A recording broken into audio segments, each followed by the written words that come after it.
না বাড়িয়ে আমি আমার ঘটনায় চলে যাই। আমার ঘটনাটি 2014 সালে। আমি রাত 8টা বাজে আমার আপুর বাসার উদ্দেশ্যে রওনা দেই। আপুর বাসায় যেতে বেজে যায় রাত 9টা। আপুর বাসা, সেখানে গিয়ে আপুর সাথে গল্প সল্প করে ঘড়িতে প্রায় 10টা কি 10:30। কথার ফাঁকে হঠাৎ আপুকে জিজ্ঞেস করলাম আমার ভাগ্নের কথা। সে কোথায়, তাকে তো দেখছি না। তখন আপু আমায় বলেন সে তো বাসায় নেই। আমি জিজ্ঞেস করলাম কেন? তখন আপু আমায় বললেন যে তোর ভাগ্নে বন্ধু বান্ধব নিয়ে কোথায় যেন যাওয়ার কথা, মনে হয় সেখানে গিয়েছে। আপুর এই কথা শুনে আমি আপুকে বললাম রাত্রি অনেক হয়ে গিয়েছে, আমি এখন বাড়ি চলে যাব। সো সে যে কথা সেই কাজ, আমি রওনা দিলাম বাড়ির উদ্দেশ্যে। যাওয়ার পথে ভাবলাম যে ভাগ্নিকটা ফোন করি। ফোন করার পর জিজ্ঞেস করলাম কিরে তুই কই? জবাবে উত্তর দিল আমি এখন পূজায়। আমি জিজ্ঞেস করলাম তুই এত রাতে পূজায় কি করিস? সে আমায় বলল বন্ধু বান্ধবদের নিয়ে ঘুরতে এসেছি। কেন মামা, তুমি আসবা নাকি? আমি তাকে না বলতে পারলাম না। আমি তাকে বললাম তোর লোকেশনটা দে আমায়। তারপর সে বলল তুমি ঋষিপাড়ায় এসে আমায় ফোন দিও। সো বলে রাখা ভালো, এই ঋষি গ্রামে আমি আরো আরো অনেক বাড়ি গিয়েছিলাম এবং সেখানকার পূজা দেখার জন্য। এখানে কিছু হিন্দু ধর্মের আহ, আহ, জাতির নাম ছিল ঋষি। তো তারা সবাই একসাথে থাকতো বলে এই এলাকার নাম দেওয়া হয়েছিল ঋষিপাড়া। তারা ধর্মের সবচেয়ে বড় পূজা ছিল কালী পূজা। তো তখন কালী পূজার উৎসব চলছিল। আমি এই পূজায় আরো অনেকবার গিয়েছিলাম। তারপর আমি ঋষিপাড়ায় রাস্তার দিকে হাঁটতে শুরু করলাম। এই রাস্তা সম্পর্কে কিছু কথা না বললেই না। এই রাস্তা দিয়ে যাওয়ার সময় প্রথম অবস্থায় কিছু বাড়িঘর পড়ে, তারপর বেশ খানিকটা ফাঁকা পথ। এই ফাঁকা জায়গাগুলোতে চাষাবাদ করা হয়। তারপর সেই ঋষিপাড়া গ্রামটি। সেই সময়টা ছিল হালকা শীত। আমি খুব ফুরফুরে মনে এগিয়ে যাচ্ছিলাম। তখন ঘড়িতে সময় আনুমানিক রাত 11:30। চাঁদের আলোয় রাস্তাটি পরিষ্কার দেখা যাচ্ছিল। আমি ফাঁকা রাস্তার মাঝখান দিয়ে গিয়ে পৌঁছালাম। তখনই ঘটে আমার জীবনের সবচেয়ে ভয়ানক ঘটনাটি। আমি খুব স্বাভাবিকভাবে এই রাস্তাটিতে হেঁটে যাচ্ছিলাম। হঠাৎ করে আমি যে দুটো জিনিস দেখতে পেলাম, এই জিনিসগুলো দেখার জন্য আমি মোটেও প্রস্তুত ছিলাম না। আমি দেখতে পেলাম আমার 10 ফুট সামনে দুটি ভয়ঙ্কর কালো কুকুর, অথচ আমি যখন 10-15 ফুট দূরে ছিলাম তখন আমি দেখেছিলাম রাস্তাটি একদম পরিষ্কার। হঠাৎ করে কুকুরগুলো আমার সামনে এসে খুবই ভয়ানক গর্জন করছে। আমি যেটা দেখে খেয়াল করলাম কুকুর দুটি কোন দিক থেকে দৌড়ে আসেনি, ভয়ানক গর্জনের সাথে মাটি ফেটে বেরিয়ে আসছে। আমি কুকুর দুটিকে একইভাবে ফেস করলাম। এত ভয়ঙ্কর ভাবে গর্জন করছে যে কোনো কুকুরের কাছ থেকে এরকমটি শোনা যায় না, এমন গর্জন শোনা যায় না। কুকুরগুলি দেখতে অন্য স্বাভাবিক কুকুরের চেয়ে অনেক বড় ছিল আর কুচকুচে কালো ছিল। ঠিক সেই মুহূর্তে আমি কি করব আমি কিছু বুঝে উঠতে পারলাম না। আমি তখন মনে মনে ভাবতে লাগলাম আজই মনে হয় আমার জীবনের শেষ দিন। আমি মনে মনে সূরা পড়তে লাগলাম, কিন্তু কিছুই হচ্ছে না। কুকুর দুটো আরো ভয়ানক গর্জন করে আমার দিকে আসছে, মনে হচ্ছে এখনই এসে আমাকে কামড়াবে। এইভাবে কতটা সময় অতিবাহিত হয়েছে জানি না। হঠাৎ কেন যেন মনে হলো জোরে একটা ধমক দেই, যদি কোনো কাজ হয়। আমি ধমক দেওয়ার চেষ্টা করলাম কিন্তু পারলাম না। আমার ভয়ের কারণে আমার ভেতর থেকে শব্দটি এতই আস্তে বের হলো যে আমার ধমক আমি নিজেই শুনতে পাইনি। আমার মনে হতে লাগলো আমি এক বিশাল মরুভূমির মাঝখানে দুটি হিংস্র জানোয়ারের সামনে আমি এক অসহায় প্রাণী। আমার হিংস্র জানোয়ারগুলি আমার দিকে বড় বড় সাদা দাঁত বের করে এগিয়ে আসছে, আমাকে তাড়া করছে। আমি ভয়ে নড়াচড়ার শক্তিটুকু হারিয়ে ফেলেছি। চারিদিকের পরিবেশটাও ভয়ানক হয়ে আসছে। কুকুরগুলো এখন আমার একেবারে কাছে চলে এসেছে, মনে হচ্ছে এখনই আমাকে আক্রমণ করবে। আমি চিৎকার করার চেষ্টা করি কিন্তু আমার গলা দিয়ে কোনো আওয়াজ বের হলো না। ধরেই নিয়েছিলাম আমার জীবনের সমাপ্তি এখানেই ঘটবে। নিজেকে নিজের কাছ থেকে খুব অসহায় মনে হচ্ছিল। আমার কি কিছুই করার নেই। মনে মনে আল্লাহকে ডাকতে শুরু করলাম, কারণ আমার মন বলছিল একমাত্র আল্লাহ তাআলাই আমাকে এই বিপদ থেকে উদ্ধার করতে দরজায় ছিলাম আর ভয়ার্ত দৃষ্টিতে কুকুর দুটির দিকে তাকিয়েছিলাম। হঠাৎ করে কেন যেন আমার পিছন দিক দিয়ে কেউ একজন টর্চ মারলো এবং টর্চের আলোটা অনেক পাওয়ারফুল ছিল। সেই আলোয় আমার চারিপাশটা আলোকিত হয়ে উঠল। সেই আলোয় আমি যা দেখলাম তা আমি বিশ্বাস করতে পারছিলাম না। আমি দেখলাম সেখানে কিছুই নেই, নেই কোনো কুকুর, নেই কোনো কুকুরের ভয়ানক শব্দ। চারিদিকের পরিবেশটা অনেক শান্ত। টর্চ মারার লোকটি খুবই অল্প সময় আমার কাছে চলে এসেছে। লোকটি আমার কাছে আসার পর আমাকে জিজ্ঞেস করলো, কি ভাই, কোনো সমস্যা? এখানে একা একা দাঁড়িয়ে আছেন কেন? আমি জবাবে, না, কোনো সমস্যা নেই বললাম। এই বলে তার কাছ থেকে তার হাতে থাকা টর্চটি ছিনিয়ে নিয়ে হন্তদন্ত হয়ে চারিদিকে কুকুরগুলোকে খুঁজতে থাকি। কারণ এগুলো যদি সাধারণ কুকুর হয়ে থাকে তাহলে এত তাড়াতাড়ি পালিয়ে যাওয়া সম্ভব নয়, কারণ রাস্তাটির পাশে অনেক খালি জমি। কিন্তু না, চারিদিকে টর্চ মেরেও কোনো কুকুর দেখতে পেলাম না। তবে আমার সাথে থাকা লোকটি আমায় বারবার জিজ্ঞেস করতে লাগলো, কি ভাই, কোনো সমস্যা হয়েছে? আমি লোকটির মুখের দিকে তাকিয়ে বললাম, তারপর লোকটি আমায় জিজ্ঞেস করলো, আপনি কোথায় যাবেন? আমি জবাবে বললাম, আমি ঋষিপাড়া যাব। কথাটি শুনে মুচকি হাসি দিয়ে বলল, হো হো, আমিও ঋষিপাড়া যাব, আপনি আমার সাথে আসেন। তারপর আমি কোনো কথা না বাড়িয়ে লোকটির সাথে রওনা দেই। যাওয়ার সময় লোকটি আমায় বারবার জিজ্ঞেস করতে থাকে, কি হয়েছিল? তারপর আমি তাকে সমস্ত ঘটনা খুলে বলি। ঘটনা শোনার পর লোকটি আমার দিকে তাকিয়ে মুচকি হাসি দিয়ে বলে, এগুলো কোনো ব্যাপার না। আমি তার কাছ থেকে কারণ জানতে চাইলাম। লোকটি আমায় বললেন, এই ঘটনা এই এলাকায় আরো অনেকের সাথে ঘটেছে, আবার কেউ কেউ এই ঘটনাকে কেন্দ্র করে অনেক ক্ষতিগ্রস্ত হয়েছে। আমি তারপর জিজ্ঞেস করলাম, এই ঘটনা কি কোন সময় আপনার সাথে ঘটেছে? লোকটি আবারও আমার দিকে তাকিয়ে মুচকি হাসি দিয়ে বললেন, না। আমি বললাম,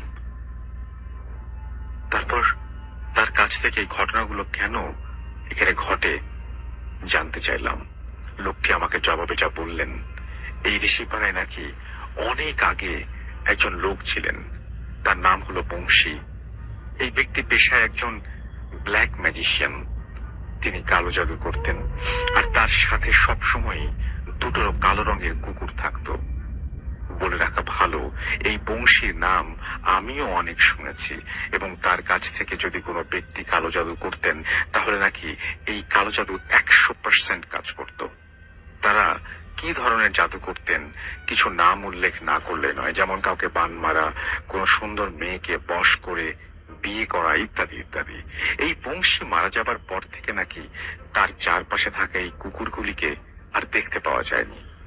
আর আমার সাথে যে জায়গাটিতে এই ঘটনাটি ঘটেছে তার দক্ষিণ দিকে আমার প্রায় 30 ফুট দূরে এই বংশীকে হাঁটু কেড়ে মাটি চাপা দেওয়া হয়। তারপর থেকেই রাতের বেলায় এই রাস্তা দিয়ে যাওয়ার সময় অনেকেই নাকি এই কালো কুকুরগুলোকে দেখে। আবার কেউ কেউ এই কুকুরগুলোর মাধ্যমে ক্ষতিগ্রস্ত হয়েছে। আমারও সেদিন কোনো ক্ষতি হওয়ার সম্ভাবনা ছিল, হয়তো আল্লাহ তাআলার কোনো রহমতের কারণে আমার কোনো ক্ষতি হয়নি। সো এই ছিল আমার ঘটনা। ভালো লাগলে পড়ে শোনাবেন। আমার কাছে আরো অনেক ঘটনা আছে, সেগুলো সময় পেলে শেয়ার করব আপনাদের মধ্য থেকে। যারা ভৌতিক উপন্যাস শুনতে পছন্দ করেন তাদের জন্য একটি সুখবর নিয়ে আসলাম। স্টোরি লেন চ্যানেলটিতে পৃথিবীর বিখ্যাত সব হরর উপন্যাসগুলো সম্পূর্ণ বাংলা অডিও আকারে উপস্থাপন করা হয়ে থাকে। আমাদের ডিসক্রিপশন বক্সে দেওয়া লিঙ্ক থেকে অথবা আই বাটনে প্রেস করে আপনারা স্টোরি লেন চ্যানেলটি থেকে ঘুরে আসতে পারেন। স্টোরি লেন চ্যানেলে আপনারা পৃথিবীর বিখ্যাত সব হরর জনার উপন্যাসগুলো সম্পূর্ণ বাংলা অডিও বুক আকারে শুনতে পাবেন। আশা করি আপনাদের ভালো লাগবে। আর আপনারা এই ভিডিওটি কোথা থেকে শুনছেন তা অবশ্যই আমাদের কমেন্ট সেকশনে জানাবেন এবং আমাদের ভিডিওটিতে অবশ্যই লাইক করবেন। ঘটনাটি ঘটে আসলে আমার বন্ধুর কাকার সাথে। তার বাসা আমাদের গ্রামের পাশের গ্রামে, মানে গয়নাকান্দি গ্রামে। আমার বন্ধুর কাকার নাম ছিল বাবলু। তিনি বিয়ে করেছিলেন 2003 সালে। বিয়ের ঠিক 1.5 বছরের মাথায় তার একটা মেয়ে হয়। তার মা আদর করে তার নাম রাখেন তাহেরা। ঘটনাটি ঘটেছিল আসলে 2011 সালের মাঝামাঝি সময়ে। একদিন দুপুরবেলা আমার বন্ধুর কাকা, গল্পে আমি তাকে তিনি বলে সম্বোধন করব, তো আমার কাকা তার বউ, তার 7 বছরের মেয়ে তাহেরাকে নিয়ে ভাত খাচ্ছিলেন। তিনি ঠিক তখনই খবর আসে চাচার শ্বশুর মারা গেছেন। বাবলু কাকা খবর শুনে শ্বশুর বাড়ির উদ্দেশ্যে রওনা হন। তার শ্বশুর বাড়ি ছিল তার বাড়ি থেকে 5 কি 6 কিলোমিটার দূরে। তাই তিনি বউ আর মেয়েকে একটা ভ্যান গাড়িতে তুলে দিয়ে নিজের সাইকেলে করে যাচ্ছিলেন। গ্রামের কাঁচা রাস্তা, তার উপর বর্ষাকাল হওয়ায় রাস্তায় অনেক কাদা জমে গিয়েছিল। প্রায় 1 ঘন্টা পর গিয়ে শ্বশুর বাড়ি পৌঁছান বাবলু কাকা। গোসল, তারপর জানাজা শেষে আসরের নামাজের পর লাশকে কবর দিতে নিয়ে যাওয়া হয়। তাহেরা ওর বাবার কাছে বায়না ধরে যে সেও কবরে যাবে।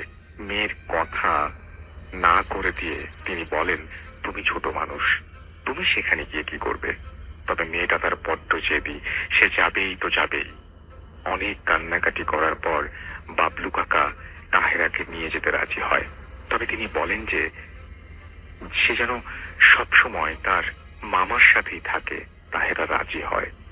গ্রামের শেষ প্রান্তে চাষের জমির ভেতর গোরস্থান। গোরস্থানটির চারদিকে কোনো দেয়াল নেই, কোনো সীমানাও। গোরস্থানে এসে বাবলু কাকা তাহেরাকে ওর মায়ের কাছে রেখে বলেন, এখানে চুপচাপ দাঁড়িয়ে থাকবা, কোথাও যাবে না। তারপর কাকা লাশটিকে মাটি দিতে কবরের কাছে চলে যান। কেমন করে লাশকে মাটি দিতে হয় তা দেখার জন্য ভীষণ কৌতূহলী হয়ে তাহেরা সেদিকে এগিয়ে যায়। মামা কিছু না বলেই মাটি দেওয়া দেখতে বলে অপর পাশে দিয়ে কবরের পাশে যেই না গিয়ে উঠে দিবে, ঠিক তখনই একটা পুরনো কবরের ভেতরে ভেঙে পড়ে যায় তাহেরা। তারপর চিৎকার শুরু করে দেয়। বাবলু কাকা তাড়াতাড়ি মেয়েকে ভাঙা কবর থেকে তুলে বাসায় নিয়ে যান। তারপর মেয়েকে আচ্ছা মতো গালি দেন যে কেন সে তার কথা শুনলো না। তাহেরার গায়ে যেন কাদা মাটি লেগেছিল। তা ধুয়ে দেন তাহেরার মা। যেহেতু মরা বাড়ি, শোকের ছায়া লেগে আছে, তাই আর ব্যাপারটাকে বেশি দূর বাড়ালেন না বাবলু কাকা। রাত প্রায় 8টা বাজে। খাওয়ার পর বাবলু কাকা তার বউকে বলেন, আমি তাহলে এখন বাড়ি যাই, কারণ গরু ছাগলগুলো আছে, আর তুমি মেয়েকে নিয়ে থাকো। কাল সকাল হলে চলে যেও। কাকি তাকে চলে যেতে বলেন। ঠিক তখনই তাহেরা ওর বাবার সাথে যাবে বলে বাদ সাথে। সবাই বলে, তুমি মায়ের সাথে থাকো, কালকে সকালে যেও। কিন্তু কে শোনে কার কথা? সে যাবে তো যাবেই। অবশেষে তার মেয়েকে সাথে নিয়ে যেতে রাজি হন তিনি। মেয়েকে সাইকেলের পেছনে নিয়ে কাকা রওনা হন। বৃষ্টির পানি জমে থাকায় রাস্তাটি কাদা ভরা। বাবলু কাকা আস্তে আস্তে সাইকেল চালিয়ে যাচ্ছিলেন। প্রায় 1 কিলোমিটার আসার পর সামনেই একটা বড় মেহগনি গাছের গাছ পড়ে এবং এর পাশ দিয়ে রাস্তা চলে গেছে। মেহগনি গাছের বাগানের কাছে আসতেই হঠাৎ সাইকেলের চেন পড়ে যায়। বাবলু কাকা সাইকেল থেকে নেমে চেনটি তোলার সময় লক্ষ্য করেন তার পাশ দিয়ে কালো একটা বিড়াল চলে গেল। রমিজ মিয়া বিষয়টা আঙুলে না নিয়ে আবার সাইকেল চালাতে লাগলেন। মেহগনি গাছের বাগানটার মাঝে আসতেই আবার সাইকেলের চেন পড়ে যায়। রমিজ মিয়া আবার সাইকেল থেকে নেমে চেনটা তোলার সময় লক্ষ্য করেন সেই কালো বিড়ালটা আবারও তার পাশ দিয়ে চলে গেল। এবার একটু ঘাবড়ে যান রমিজ মিয়া। তিনি বুঝে যান যে এটা স্বাভাবিক কিছু না। চেইনটা ঠিক করে সাইকেলটা তুললেন। ঠিক তখনই আবারও লক্ষ্য করেন প্রচন্ড জোরে হাওয়া বইছে মেহগনি গাছের বাগানে, যেন সামনে এগোতেই পারছেন না। মেয়েকে এক হাতে ধরে কোন রকমের সাইকেলটা ঠেলতে ঠেলতে বাগানের শেষে প্রান্তে আসতেই একটা মেহগনি গাছের ডালের উপর চোখ পড়ে তার। তিনি দেখেন সাদা কাফন পরা একটা মানুষ, তার অবয়ব সেখানে বসে আছে। তবে অবয়বটার কথা নেই। ভয়ে কলিজা শুকিয়ে আসে তার। তিনি ভাবেন, মেয়ে যদি এটা দেখে, মেয়ে যদি এটা দেখে, প্রচন্ড রকমের ভয় পাবে। তাই তিনি মেয়েকে সাইকেলের পেছনের থেকে সামনে এনে কোলের ভেতর শক্ত করে জড়িয়ে ধরেন। মা, তুমি চোখ বন্ধ করে থাকো, আমি না বলা পর্যন্ত চোখ খুলবে না। এটা বলে রাখা ভালো যে তিনি অনেক সাহসী। তারপর বাবলু কাকা কোন রকমে সাইকেলটা ঠেলতে ঠেলতে রাস্তা দিয়ে দৌড়তে থাকেন। মেহগনি বাগানটা পেরোতেই এখন খোলা মাঠের ভেতর দিয়ে রাস্তা। বাবলু কাকা সাইকেল নিয়ে মেয়েকে চাপড়ে ধরে দৌড়াচ্ছেন। ঠিক তখনই দেখতে পান সামনেই পুরো রাস্তা জুড়ে সাদা কাফন পরা একটা লাশ শুয়ে আছে। এটা দেখে অনেক ভয় পেয়ে যান তিনি। তবে তাকে ভয় পেলে চলবে না, তাকে যেভাবেই হোক বাসায় পৌঁছাতে হবে। বাবলু কাকা আবারও মেয়েকে বলেন, মা, আমি না বলা পর্যন্ত কিন্তু তুমি চোখ খুলবে না। এরপর বাবলু কাকা লক্ষ্য করেন লাশটার পাশ দিয়ে সামান্য একটু জায়গা আছে যেখান দিয়ে সাইকেল চালিয়ে কোন রকমে যাওয়া যাবে। রমিজ মিয়া সাইকেলে উঠে সেই লাশটার পাশ দিয়ে দ্রুত গতিতে সাইকেল নিয়ে পাশ কাটাতেই প্রচন্ড পচা পচা গন্ধ পান। মেয়েটাও তার গন্ধ পেয়ে বলে, বাবা, এটা কিসের গন্ধ? রমিজ মিয়া বলেন, ও কিছু না মা, তুমি চোখ বুজে থাকো। বাবলু কাকা আর একটু সামনে যেতেই পেছন থেকে তার বউয়ের গলার ডাক শুনতে পান। ডাক শুনেই তার মেয়ে বলে, বাবা, মা তোমাকে ডাকছে, মাকেও আমাদের সাথে নিয়ে চলো না। বাবলু কাকা আবারও মেয়েকে বলেন, হ্যাঁ, নিয়ে যাচ্ছি, তবে তুমি কিন্তু চোখ খুলবে না, হ্যাঁ, আমি না বলা অবধি। এভাবে জোরে জোরে সাইকেল চালিয়ে রমেশ মিয়া তার গ্রামের রাস্তায় চলে আসেন। সেখান দিয়ে যেতে দেখেন পাশের বাঁশ বাগানের ভেতর থেকে সেই মাথা কাটা লাশটা হাতের ইশারায় ডাকছে। বাবলু কাকা আরো জোরে জোরে সাইকেল চালাতে চালাতে তার বাড়ির কিছুটা কাছে আসতেই একটা লোককে দেখতে পান। তাকে দেখতেই প্রাণটা ফিরে পান রমেশ মিয়া। তাড়াতাড়ি লোকটার কাছে যান এবং তাকে বাসা পর্যন্ত এগিয়ে দিয়ে আসতে বলেন। পথে লোকটাকে বাবলু কাকা ঘটনাটা বললে লোকটা তাকে বলে, আমি তো মাঝে মাঝে অনেক রাতে এই পথ দিয়ে যাই, তবে কোনোদিন কিছু দেখিনি। হয়তো লাশ কবর দিয়ে এসেছেন, তাই এমন হয়েছে। কথা বলেই বাড়ি পর্যন্ত এগিয়ে দিয়ে লোকটা চলে যায়। ঘরে ঢুকে বাবলু কাকা লক্ষ্য করেন তার মেয়ের গা দিয়ে কেমন পচা গন্ধ বের হচ্ছে। তিনি ভাবেন হয়তো কবরের ভেতর পড়ে যাওয়ার কারণে এমন হয়েছে। বাবলু কাকা তার মেয়েকে বলেন জামা কাপড় খুলতে, কারণ তাকে গোসল করতে হবে।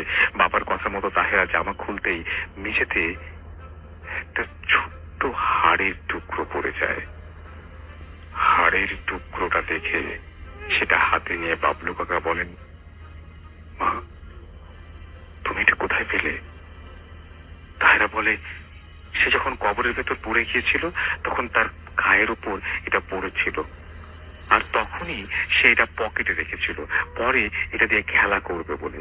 মেয়ের কথা শুনে রমিজ মিয়া প্রচন্ড রেগে মেয়েকে অনেক বকাঝকা করেন আর তাড়াতাড়ি পাশের বাড়ির হুজুরের কাছে নিয়ে যান।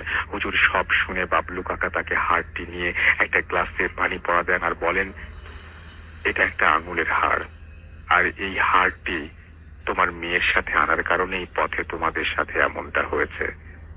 আর তুমি যদি পথে সেই সময় তোমার মেয়েকে চোখ বন্ধ করে না রাখতে বলতে, তবে তোমার মেয়ে সেটা দেখে প্রচন্ড ভয় পেত, এমনকি অনেক বড় ক্ষতিও হতে পারত। সব শুনে রমিজ মিয়া সেই পানি পড়া নিয়ে বাসায় চলে আসেন। তবে ঠিক সেদিন রাতেই রমিজ মিয়া স্বপ্ন দেখেন তার চাচা শ্বশুরের কবরের পাশের কবর, তার উপরে সেই গলা কাটা লাশটা তাকে বলছে, তোর অনেক সাহস, যে কারণে তোর মেয়েকে নিয়ে বেঁচে ফিরতে পারলি, না হলে তোর মেয়েকে আমি জ্যান্ত ফিরে পেতি না। আমি সেই রাতের পর থেকে বাবলু কাকাকে আর সেই ধরনের কোন স্বপ্ন দেখেছেন বলে শুনিনি। সে ধরনের কোন ঘটনার সম্মুখীনও তিনি আর হননি।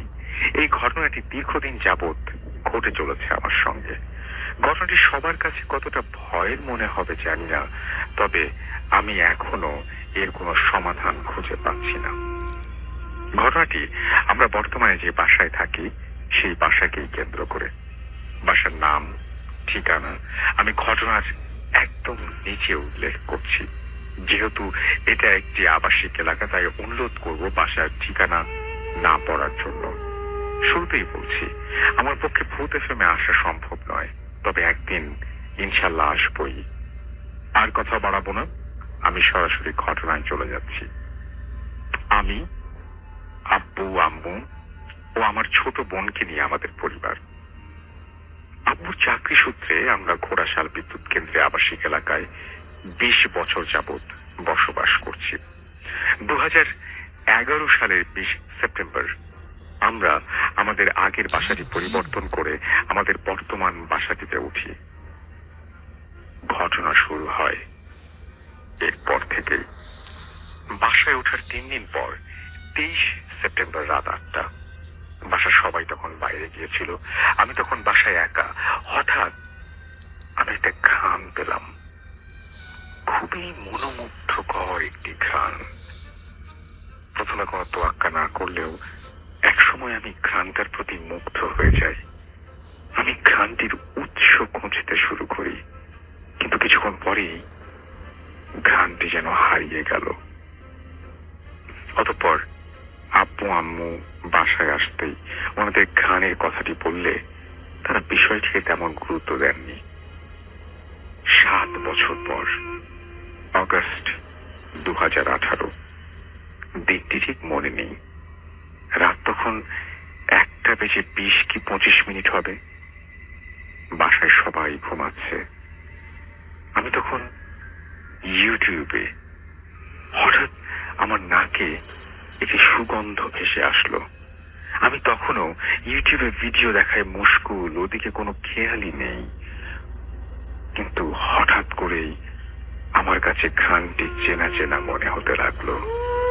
আমি মনে মনে বললাম, আরে এটাই তো বোধহয় সেই ঘ্রাণ। এত বছর পর আবার ভাবলাম, মনে মনে বললাম, আবার ভাবলাম, এটা কি কারো পারফিউমের ঘ্রাণ? আর যদি পারফিউমের ঘ্রাণ হয়েই থাকে, তাহলে এত বছর পরে কে আবার এটা ব্যবহার করছে? আর এত রাতে কারই বা পারফিউম লাগানোর দরকার পড়লো? এসব ভাবতে ভাবতে ঘ্রাণটি আবার হারিয়ে গেল। কিন্তু এবার আমি বাসায় এসব কিছু নিয়ে বলিনি। গত সেপ্টেম্বর মাসে আমার দাদু আমাদের বাসায় আসেন। তিনি আমার সঙ্গেই ঘুমান। একদিন রাতে দাদু আর আমি ঘুমোচ্ছি।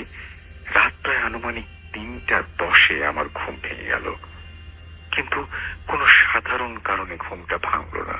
আমি তৎক্ষণাৎ আবারও সেই ঘ্রাণটা পেলাম, কিন্তু ঘ্রাণটা আজ যেন অন্য দিনের চাইতে একটু বেশি কড়া। আজ আমি আর বিছানায় থাকতে পারলাম না। তড়িঘড়ি করে বিছানা থেকে নেমে খুঁজতে লাগলাম ঘ্রাণটা কোথা থেকে আসছে। আমি আমার বাসার এদিক ওদিক ঘ্রাণটির উৎস খুঁজেই চলেছি, কিন্তু কোথাও তা পাচ্ছি না। আমি জোরে জোরে নিঃশ্বাস নিয়ে ঘ্রাণ শুকছি। এত সুন্দর মনোমুগ্ধকর ঘ্রাণ এই পৃথিবীতে আর কোথাও বোধহয় নেই। পরক্ষণে আমি বুঝলাম ঘ্রাণটি আমাদের রান্নাঘর থেকে আসছে। আমি রান্নাঘরের দিকে এগিয়ে গেলাম। আমি আস্তে আস্তে করে রান্নাঘরের দিকে এগিয়ে যাচ্ছি, আর ঘ্রাণটিও ততই কড়া হচ্ছে। আমি এতদিন ঘ্রাণটির উৎস খুঁজে পেলাম, আর তা হলো আমাদের রান্নাঘর। আমার খুব ইচ্ছা হলো রান্নাঘরের লাইটটি ছেড়ে দেখতে যে ভেতরে আসলে হচ্ছেটা কি। ঠিক তখনই এক নিমিষে ঘ্রাণটি হারিয়ে গেল। একটু আশ্চর্য হলাম। রান্নাঘরে আর না যেয়ে আমি বিছানায় গিয়ে ঘুমিয়ে পড়লাম। পরের দিন সকালে দাদুকে গত রাতের ঘটনাটি বলতেই দাদু বললেন, এমন যদি আবারও কখনো হয়, তাহলে আমি যেন ঘ্রাণটিকে পাত্তা না দেই। এর ঠিক 3 দিন পর আমি রাতে যা দেখলাম তা মনে পড়লে আমার গায়ের লোম দাঁড়িয়ে যায়। ওদিন রাতেও প্রায় 3টার দিকে আমার ঘুম আচমকাই ভেঙে গেল। ঘুম ভেঙে গেলে সাধারণত একটা ঝিমুনি ভাব কাজ করে, কিন্তু আমার তেমনটি হলো না। আমি একদম সজাগ। ঠিক তখনই দেখলাম আমার রুমের পাশে বাথরুমের দরজার কোণ থেকে কে যেন উঠে দাঁড়ালো। অন্ধকার ঘরের মধ্যে যেন আরো অন্ধকার এক ছায়ামূর্তি। জিনিসটা দেখতে খুবই চিকন, মাথা চ্যাপ্টা, হাতগুলি অনেক লম্বা। ওটা হাঁটতে হাঁটতে আমার বিছানার বাম পাশে আসতে লাগলো। ভয়ে তখন আমার গলা শুকিয়ে যাচ্ছিল। নিজেকে সামলে নিয়ে ডান পাশে ঘুরে শুয়ে আয়তাল কুরসি পড়ছি। আর এরপর ঘুমানোর দোয়া এবং অন্যান্য আনুষাঙ্গিক দোয়া পড়তে পড়তেই আমি ঘুমিয়ে গেলাম। বাসায় এ কথা কাউকে বলতে কেউ বলিনি এখনো। দোহার মাধ্যমে কিভাবে কিভাবে ঘর বন্ধ দিতে হয় তা নিজে নিজেই অনুসরণ করেছি। তারপর থেকে তেমন কিছু হয়নি। তবে হয়েছে আরেক নতুন সমস্যা। ইদানিং আমার ছোট বোন বলছে রাতে কেউ ওর চুল ধরে টান দেয়। প্রথমে সবাই ব্যাপারটি শুনে হাসাহাসি করলো, বলল তোমার লম্বা চুল রাতে বালিশের নিচে যাওয়া পড়ে টান লাগে হয়তো। কিন্তু আমার বোনটা মানতে নারাজ। আমার কাজিন বাসায় আসলে ও আমার ছোট বোনের সঙ্গে ঘুমায়। একদিন গভীর রাতে আমার কাজিন চাচি চাচি বলে চিৎকার করে শুরু করে। ওর ডাকাডাকি শুনে আমার ঘুম ভেঙে গেল। আমি বিছানা ছেড়ে উঠে ওর রুমে গেলাম। সেই একই কথা বলল, কি যেন ওর চুল ধরে টান দিয়েছে। ও যাতে ভয় না পায় তাই বললাম, আরে এসব কিছু না, দেখো তোমার চুল হয়তো বালিশের নিচে চাপা পড়েছিল, তুই নড়ে উঠতেই হয়তো টান লেগেছে। কিন্তু ও জোর গলায় বলল, না, শুধু টান লাগেনি, কেউ আমার চুল টেনেও ধরেছিল। আমি আর কিছু বলতে পারলাম না। ও না ঘুমানো অব্দি আমাকে ওর পাশেই বসে থাকতে হলো। পরদিন ওর কথা শোনার পর বাসার সবাই একটু চিন্তিত হলো। কোনো উপায় না পেয়ে আমি ওই ঘরে আয়াতুল কুরসি কাগজে প্রিন্ট করে লাগিয়ে দিলাম। তারপর থেকে এখন পর্যন্ত এসব কিছু ঘটেনি। কিন্তু আবার কবে কি ঘটে না ঘটে তাও জানি না। নিজের আশ্রয়স্থলেই যদি এমন সব ঘটে তাহলে আর ভয় ভোগান্তির সীমা থাকে না। এগুলোই আমার বাসায় ঘটে চলা কিছু সত্যি ঘটনা। আপনাদের মধ্য থেকে যারা ভৌতিক উপন্যাস শুনতে পছন্দ করেন তাদের জন্য একটি সুখবর নিয়ে আসলাম। স্টোরি লেন চ্যানেলটিতে পৃথিবীর বিখ্যাত সব হরর উপন্যাসগুলো সম্পূর্ণ বাংলা অডিও আকারে উপস্থাপন করা হয়ে থাকে।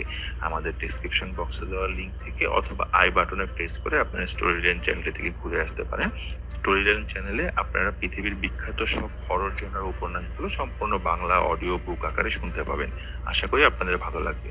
আর আপনারা এই ভিডিওটি কোথা থেকে শুনছেন তা অবশ্যই আমাদের কমেন্ট সেকশনে জানাবেন এবং আমাদের ভিডিওটিতে অবশ্যই লাইক করবেন। আসসালামু আলাইকুম রাসেল ভাইয়া। জানি আপনি অলওয়েজ ভালোর দলেই থাকেন, তাই আর জিজ্ঞেস করলাম না। আমার ঘটনাটি স্টুডিওতে এসে শেয়ার করা পসিবল না, তাই লিখে পাঠালাম। First of all, I am extremely sorry যে স্টোরিটা বাংরেজিতে লেখার জন্য। যদি ভালো লাগে তাহলে প্লিজ একটু কষ্ট করে পড়ে শোনাবেন। যে ঘটনাটি বলবো এটা আমার নিজের সাথেই ঘটে যাওয়া একটি ঘটনা। ঘটনাটি ঘটে যাওয়ার আগে বলে রাখা ভালো যে আমার স্বপ্নে একটু প্রবলেম আছে। লাইক আমার সাথে বা আমার খুব কাছের মানুষদের সাথে খারাপ কিছু ঘটার আগে আমি স্বপ্নের মধ্যে তার ইঙ্গিত পাই। 2008 থেকে স্টিল আমার সাথে এই স্বপ্নের সমস্যাটা হচ্ছে। অনেক হুজুর ইমাম দেখিয়েছি, কিন্তু আজ অবধি কোনো সঠিক সমাধান আমি পাইনি। যাক, মূল ঘটনায় চলে আসি। আমি ঢাকাতেই থাকি, বাট আমার হোম টাউন চাঁদপুর সদরে, আর ঘটনাটা ওইখানেই ঘটে। তখন আমি আমার মাস্টার্স ফাইনাল সেমিস্টার শেষ করে বাড়িতে যাই এবং কিছুদিন থাকার জন্য। আমাদের বিল্ডিংটা হচ্ছে one of the oldest building in Chandpur, যা একদম মেইন রোডের সাথে। আর আমাদের বিল্ডিং এর পাশে একটি একতলা জমিদার বাড়ির মতো আছে, যা এখন মোটামুটি রিনোভেট করে ওইখানে মানুষ থাকা শুরু করেছে। আর ওই বাড়িটির সাথে আছে একটি সমাধি, যা আমার রুমের জানালার পাশেই। যেহেতু আমরা সেকেন্ড ফ্লোরে থাকি, তো আমার রুম থেকে ওই বাসার ছাদ একদম ক্লিয়ারলি দেখা যায়। আমার বেডের সাইডের জানালা থেকে ওই ছাদের ডিস্টেন্স খুবই অল্প। ওই দিন ছিল 6th মে 2018। সাধারণত আমি সবসময় অনেক লেট করে ঘুমাই। লেট নাইটে ইউটিউব থেকে টার্কিশ হরর মুভি দেখা আর ভূত এফএম শোনা এক প্রকার হ্যাবিট হয়ে গিয়েছিল। ওই দিন আমি তাই ল্যাপটপে অন করে মুভি দেখছি, কিন্তু হঠাৎ করে আমার কেন যেন চোখে এত ঘুম চলে আসছিল, আমি বুঝতেই পারছিলাম না। মানে এটা খুব স্ট্রেঞ্জ ফর মি, বিকজ এত আর্লি আমার কখনো ঘুম আসে না। আমি অজান্তেই ঘুমিয়ে পড়ি। তখন হয়তো মাঝরাত হবে। আমি স্বপ্নে দেখি যে একটা কালো বিড়াল খুব কর্কশ আওয়াজ করছে, আর আমি তাতে খুব বিরক্ত হয়ে অনেক রেগে গিয়ে সেই বিড়ালটার গলা কেটে রক্তাক্ত অবস্থায় একটা বালতিতে করে ছাদে নিয়ে যাচ্ছি। এরপর আমার সামান্য ঘুম ভাঙে, কিন্তু চোখে এতটাই ঘুম ছিল যে আমি অন্য বাস ফিরে আবার ঘুমিয়ে যাই। Then আবার আমি স্বপ্ন দেখতে থাকি যে আমি অপারেশন থিয়েটারের মধ্যে আছি আর আমার ডেলিভারি হচ্ছে। মনে হচ্ছে যে সত্যি আমার ডেলিভারি হচ্ছে, আর আমি সবকিছু ফিল করতে পারছিলাম। এইবার আমি ঘুম থেকে উঠে বসে পড়ি। শ্বাস নিতে পারছিলাম না ঠিক মতো। পরে দেখি যে আমার পুরো শরীর ঘামে ভিজে গেছে। এসির মধ্যেও আমি প্রচন্ড ঘামছি। তারপর ল্যাপটপ শাটডাউন করে পানি খেলাম। ঠিক তখনও আমার জানলার পাশ থেকে দুইটা বিড়ালের কর্কশ আওয়াজ। বিড়ালরা ঝগড়া করলে যেরকম হয় সেরকম শোনা যায়। আমি ওদের ওপর পানি ফেলার জন্য জানালাটা খুলি যাতে আওয়াজ বন্ধ হয়ে যায়, কিন্তু এ কি, জানালা খোলার সাথে সাথেই আওয়াজ বন্ধ। বাইরে গুড়ি গুড়ি বৃষ্টি হচ্ছে আর অনেক বাতাস হয়েছে, অনেক বাতাস বইছে। জানালা বন্ধ করার সময় আমার পাশের বাড়ির সেই ছাদের দিকে নজর পড়তেই দেখি যে একজন মহিলা পেছন ফিরে দাঁড়িয়ে আছে। মহিলাটির চুলগুলো ছিল অনেক লম্বা। আবছা আলোতে জাস্ট এইটুকুই দেখলাম। ভাবছিলাম যে হয়তো কেউ কাপড় নিতে ছাদে এসেছে। তারপর আমি জানালা বন্ধ করে মোবাইল চেক করে দেখি, তখন ঘড়িতে রাত 3:13। এরপর ওয়াশরুমে যাই। যেতেই ওয়াশরুমের ভেন্টিলেটরের মধ্যে মনে হচ্ছে কেউ ঢিল ছুটছে। ঠিক তখনই মাথায় এলো যে বৃষ্টির মধ্যে রাত 3টার সময় ওদের ছাদে কে আসবে, আর ওই বাসায় তো এত লম্বা চুলওয়ালা কেউ থাকে না। তাহলে কি আমি এটা কি দেখলাম? নাকি রাত করে হরর মুভি দেখছিলাম তাই হ্যালুসিনেশন হচ্ছে? তখন আমি মাইন্ড সেট করে ফেলেছি এবং আমি এইবার দেখবো যে মানে যেই ঠকুক বা যাই হোক না কেন আমি দেখবো। কিন্তু সেই মুহূর্তে আবারও বিড়ালের কর্কশ আওয়াজ। আমি আস্তে করে গিয়ে আমার বেডের পাশের জানলাটা খুলি। খুলতেই আবার সেই আওয়াজ বন্ধ, কিন্তু এরপর যা দেখলাম আমি নিজের চোখকে বিশ্বাস করতে পারছিলাম না। ওই সেই মহিলা, কালো কাপড়, কালো খোলা চুল, দাঁড়িয়ে আছে। যেহেতু মহিলাটি পেছন ফিরে দাঁড়িয়ে ছিল, তাই আমি এইবার ভালো করে জানালার আরো কাছে গিয়ে দেখছিলাম আসলে এটা কি দেখছি। এটা কি হ্যালুসিনেশন? ঠিক তখন দেখলাম যে মহিলাটি আস্তে আস্তে করে আমার দিকে টার্ন করলো। তার পা গুলো ছাদের ফ্লোর থেকে 3-4 ইঞ্চি ওপরে। আমার দিকে ঘুরতেই দেখি যে মহিলাটির হাত জুড়ে একটি নবজাত শিশু। বিজলির ঝলকানিতে দেখতে পেলাম বাচ্চাটি পুরো রক্তাক্ত, নাভিটা পর্যন্ত কাটা হয়নি। মানে সদ্য ডেলিভারি করা বেবি যেমন হয় ঠিক তেমন, কিন্তু বাচ্চাটি দেখতে ছিল অনেক বিদঘুটে। আমি ব্যাপারটা ক্লিয়ার হওয়ার জন্য আরো ভালো করে দেখার চেষ্টা করছিলাম, আর ঠিক তখনই মহিলাটার চেহারা তার দিকে আমার চোখ ফেরাতে হলো এবং আমি শ্বাসরুদ্ধ হয়ে যাবার মতো অবস্থায় পড়লাম। কারণ এই মহিলার চেহারাটি ছিল পুরো কালো, আর আর তাদের চোখ, নাক, মুখ কিচ্ছু ছিল না। আমি তখন কি করবো ভেবে